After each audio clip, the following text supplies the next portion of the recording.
لیکن جو بات آج کے ماحول میں خاص طور پر یاد رکھنی چاہیے، بسا اوقات ہم لوگ اس سے غافل رہتے ہیں یا اس بات کی طرف توجہ نہیں دیتے کہ آج وہ لوگ جو ایک جھوٹی نبوت کے متبع اور پیروکار ہیں، وہ دنیا کے سامنے اپنے آپ کو مظلوم بنا کر پیش کر رہے ہیں، خاص طور سے اس ملک میں مغربی ممالک ہمارے ساتھ ظلم ہوا ہے، ہمیں مسلمان تسلیم کرنے سے انکار کر دیا گیا ہے، ہمیں غیر مسلم قرار دے دیا گیا ہے، ہم تو اللہ کو مانتے ہیں، ہم کو رسول اللہ صلی اللہ علیہ وسلم کے اس کو تسلیم کرتے ہیں، ہم آخرت پر ایمان رکھتے ہیں، ہم نمازیں پڑھتے ہیں، ہم روزے رکھتے ہیں الی آخری۔ اور یہ بات جو ناواقف لوگ ہیں ان کو بسا اوقات کچھ اپیل کر جاتی ہے کہ بھئی ہمیں تو کوئی خاص فرق نظر نہیں آ رہا، جیسے وہ نماز پڑھتے ہیں ایسے جیسے مسلمان نماز پڑھتے ہیں یہ بھی پڑھتے ہیں، رمضان میں وہ روزے رکھتے ہیں ہم بھی رکھتے ہیں۔ تو یہ سب باتیں لوگوں کو گمراہ کرنے کے لیے اور لوگوں کو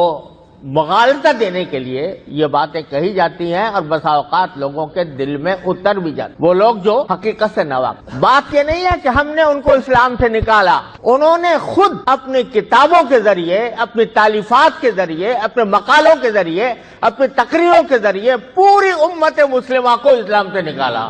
انہوں نے کہا کہ جو شخص مرزا غلام احمد قادیانی کی نبوت پر ایمان نہیں رکھتا وہ نہ صرف یہ کہ مسلمان نہیں، نہ صرف یہ کہ وہ کافر ہے، بلکہ کنجریوں کی اولاد ہے۔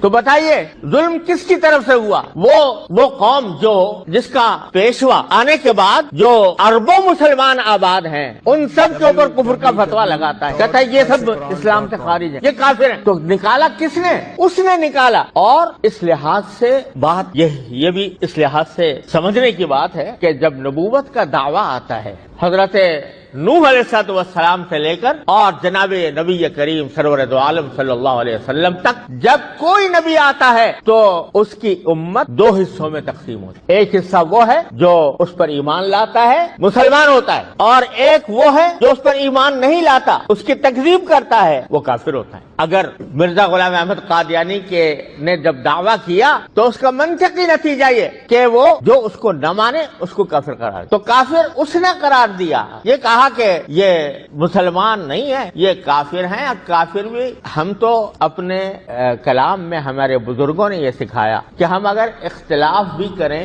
تو اختلاف بھی تہذیب اور شائستگی کے دائرے میں ہو۔ کسی غیر مسلم کو غیر مسلم قرار دینا کوئی گالی نہیں ہے۔ اگر ہم کسی عیسائی سے کہتے ہیں بھائی آپ مسلمان نہیں ہیں، کوئی گالی ہے؟ کسی غیر مسلم کو غیر مسلم قرار دینا کوئی گالی نہیں۔ اگر یہودی کو کہے کہ بھائی تم مسلمان نہیں ہو تو وہ تسلیم بھی کرے گا اور اس کو کوئی گالی بھی نہیں سمجھے گا۔ لیکن لہذا ہماری طرف سے یہ بے شک کہا گیا اور کہا جاتا رہا، کہتے رہیں گے، اپنی زندگی کے آخری سانس تک کہتے رہیں گے کہ یہ غیر مسلم ہے۔ لیکن گالیاں ہمارے بزرگوں نے نہیں، ہمارے بزرگوں نے گالیاں نہیں دی، اور انبیاء کرام علیہ السلام کا طریقہ اختیار کیا کہ گالیاں ان کے مخالفین دیتے ہیں اور یہ جواب گالی کا گالی سے نہیں دیتے۔ ہم نے یہ کام نہیں کیا، ہمارے اکابر نے نہیں، ہمارے بزرگ